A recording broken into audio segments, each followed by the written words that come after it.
ভাইয়া বাসটা থামান। আরে ড্রাইভার সাহেব, বাস কেন থামালেন? পিছনে একটা বাচ্চা দৌড়াচ্ছে, এই কারণে থামিয়েছি। আরে ড্রাইভার সাহেব, আপনি বাস কেন থামাচ্ছিলেন না? আপনাদের কি কারোর বাস থেকে এই সোনার হারটা পড়ে গেছে? আমি শুধু এটা জানতে এসেছি, এটা কার? বলুন, এই হারটা কার? মনে হচ্ছে এই বাসে সবাই ভালো মানুষ। আর হ্যাঁ কন্ট্রাক্টর সাহেব, এই হারটা আবার আপনার নয় তো? আরে না, আমার না। না না, আমার না।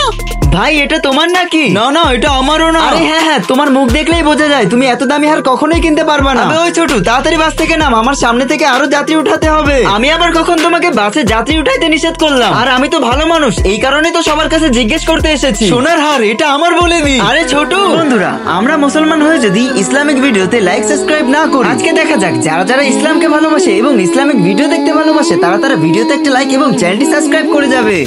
হ্যাঁ আঙ্কেল, এই হারটা আমি আমার বউয়ের জন্য কিনেছিলাম। আমি এতক্ষণ ধরে জিজ্ঞেস করতেছি, তখন তো বললেন না। আঙ্কেল, আপনি তো খুব চালাক। এটা যদি আপনার হয় তাহলে কোনো প্রমাণ দেন। বাবা, কোনো প্রমাণ নাই, আমি তো বাস এটা আমার বউয়ের জন্য কিনেছিলাম। আরে বাহ, আপনার বউকে তো সোনার হার দিবেন, আর যেটা খুঁজে দিল তাকে কিছু দিবেন না? পুরো 10,000 টাকা উপহার স্বরূপ দিতে হবে। আরে ভাই, এ তো সোনার হার 10,000 টাকা বলছে। একটা কাজ করি, 5,000 টাকা বলে দেখি।